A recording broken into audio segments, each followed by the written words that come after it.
Muy buenas, nuevo vídeo y hoy vamos a hablar de un tema súper apasionante como puede ser la ciencia en el mundo del deporte. En primer lugar me presento, soy Javier de @academia5c y no te pierdas este apasionante tema. Vamos al vídeo.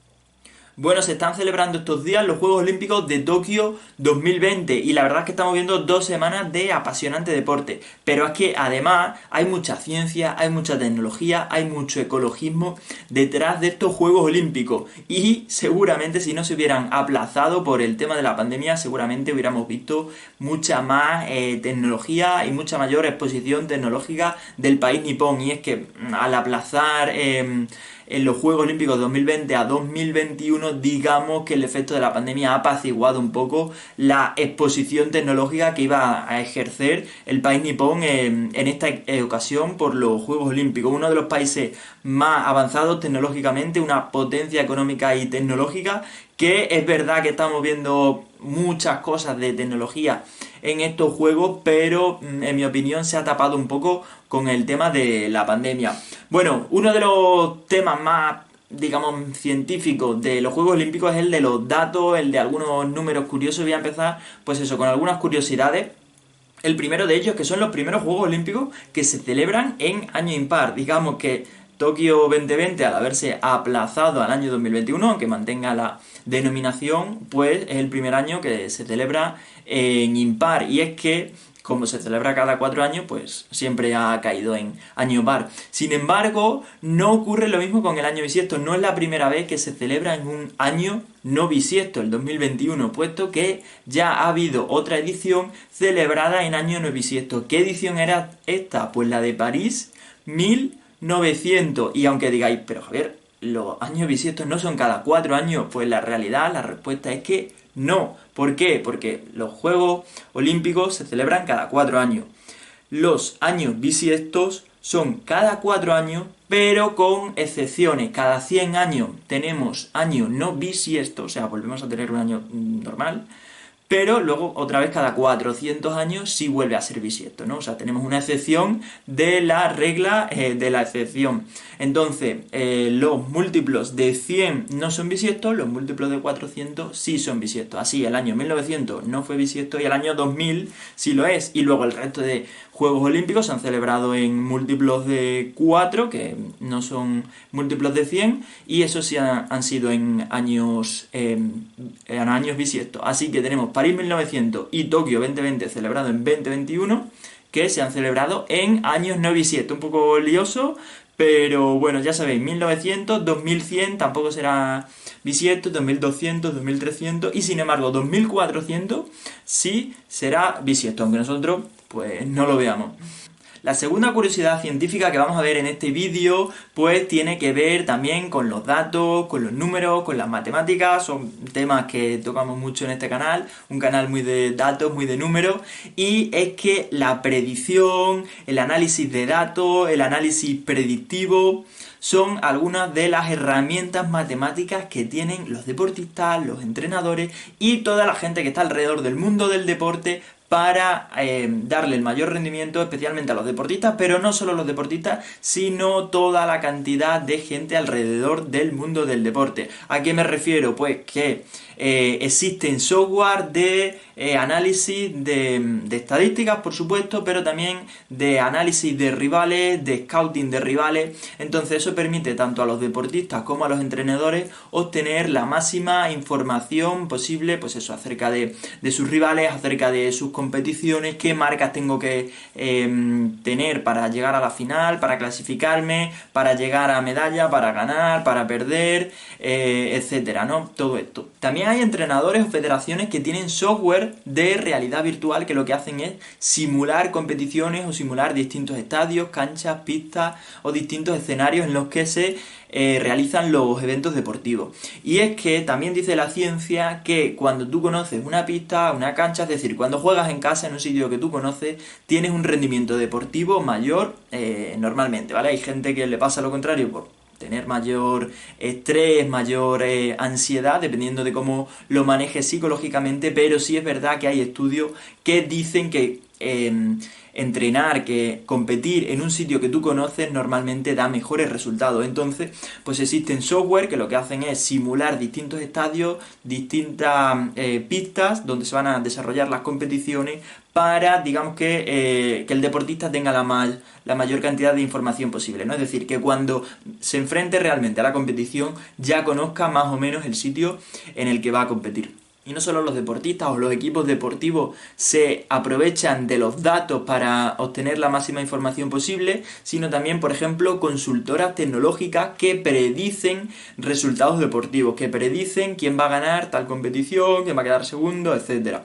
Así pues, en los Juegos Olímpicos existen consultoras que lo que hacen es predecir el número de medallas que va a conseguir un país. Esto puede ayudar a las federaciones para hacer valoraciones de si son buenos, si son malos resultados, a los periodistas para saber qué tienen que cubrir, qué no tienen que cubrir, o incluso a los aficionados que están deseosos de conocer la mayor cantidad de información posible. Yo mismo he hecho un modelo matemático de predicción de medallas para España. Ha habido consultoras tecnológicas como GraceNote, que es una consultora de datos especializada en el sector deportivo, que también da un pronóstico de 23 medallas, daba al inicio, para la delegación española. En mi modelo matemático dábamos 21, en el Comité Olímpico Español, que también desarrollaba un modelo matemático, daba 15, por lo tanto más o menos por ahí estará la horquilla, y lo mismo sucederá en otros países, ¿vale?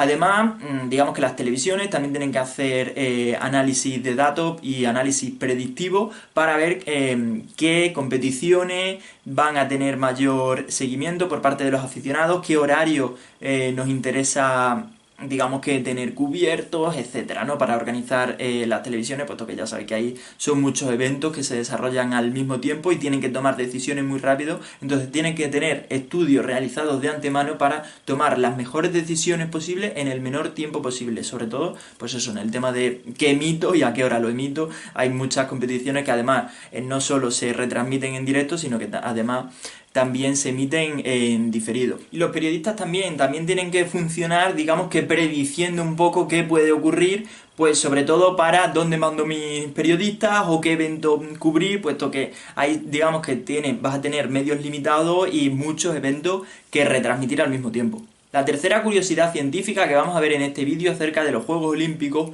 es los avances técnicos que ocurren en cada deporte gracias a la ciencia. Y es que, por ejemplo, en los años 60, cuando se popularizaron el uso de fibra de carbono en muchos materiales deportivos, pues por ejemplo las marcas de atletismo mejoraron un montón. Lo mismo sucedieron con los bañadores de los años 2000, que mejoraron mucho las marcas de los nadadores. Actualmente, para esta edición, por ejemplo, ya hay zapatillas que devuelven hasta el 85% de la energía de los atletas. Es decir, que digamos que de la energía que un atleta ejerce cuando realiza una pisada sobre el tartán, que es como se llama el material del atletismo, la pista de atletismo, pues el 85% le devuelta al deportista cuando toma el impulso. Y es que tenéis que tener en cuenta que los Juegos Olímpicos no son más que una representación de los límites de las capacidades que tiene el ser humano. Por eso las competiciones más importantes son las que transcurren en el atletismo y en la natación, puesto que digamos que es una especie de que el ser humano intenta ser lo más rápido, lo más veloz posible, ¿no? Ya sea sobre la tierra, en el atletismo, o sobre el agua, en la natación. Algunas pruebas, como los 100 metros, miden qué velocidad es la que puede alcanzar el ser humano, u otras pruebas de larga distancia que lo que hacen es medir la resistencia que tiene el ser humano, ¿no? Digamos que los Juegos Olímpicos sirven para realmente descubrir, descifrar la biología del ser humano. También podemos ver que en pruebas como el triple salto, los entrenadores analizan los ángulos, analizan las posiciones de las articulaciones para maximizar el rendimiento deportivo de sus atletas, de sus deportistas.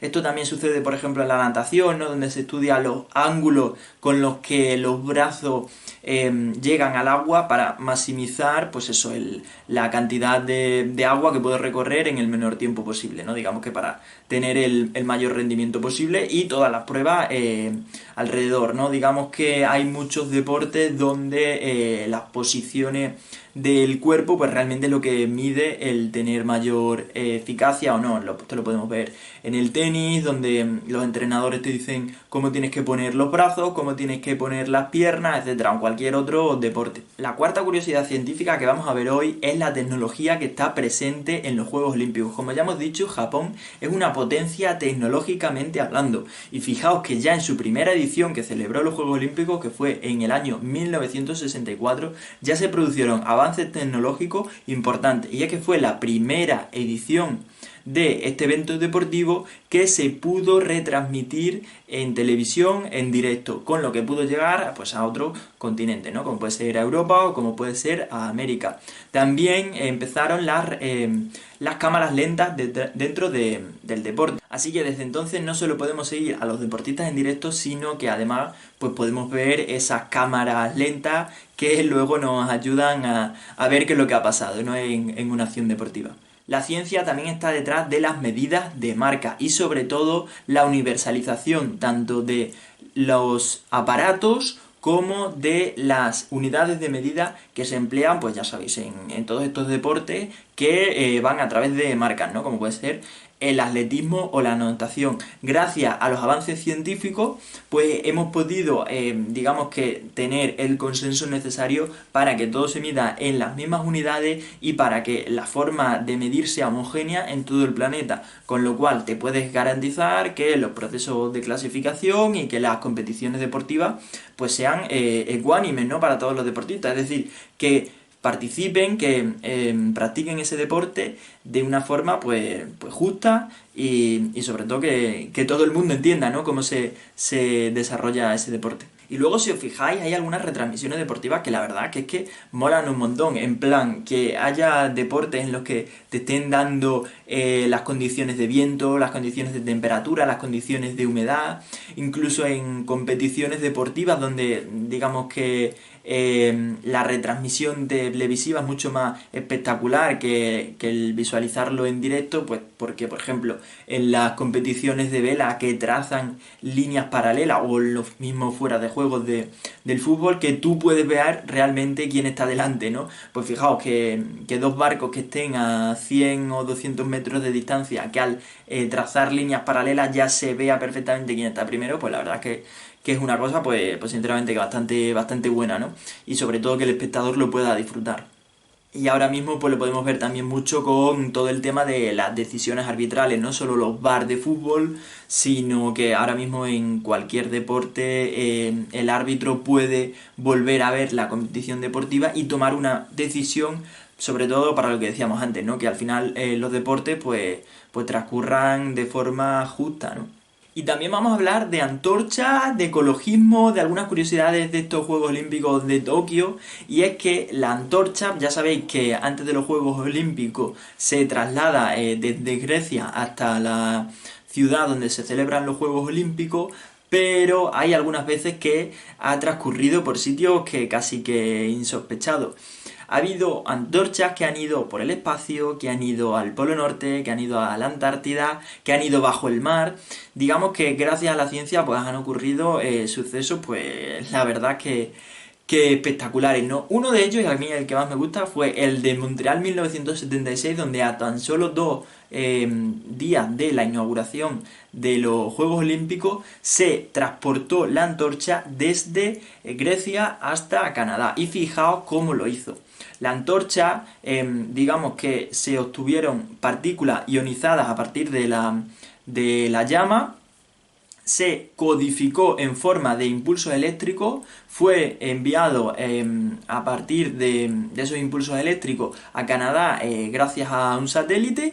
En Canadá se decodificó y entonces se volvió a encender la antorcha. Digamos que fue transportada en tiempo récord desde Grecia hasta Canadá. La antorcha y la llama también han ido debajo del mar y esto lo hemos visto en varias ocasiones. En el año 2000, si mal no recuerdo, con los Juegos Olímpicos de Sydney, que fue debajo del mar, o antes de los Juegos Olímpicos de Sochi 2014, donde la antorcha fue transportada en el lago más grande de Rusia, pues con materiales que eran inflamables debajo del agua. Este año la llama se ha encendido con hidrógeno, que es un combustible ecológico.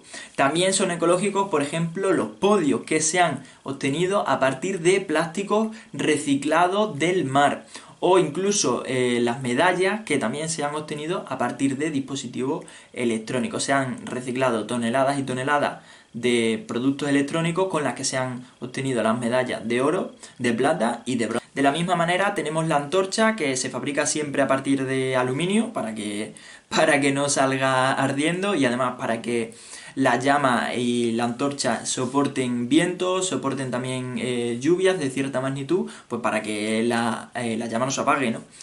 Luego tenemos algunos materiales, como puede ser la jabalina, que está realizada a partir de fibras de vidrio, o por ejemplo el tartán de atletismo, que se realiza a partir de polímeros, que lo que hacen es minimizar la energía que se pierde, que haya el suficientemente agarre para que los atletas puedan avanzar, pero que también digamos que minimicen el impacto de la pisada y que pierdan la menor energía posible.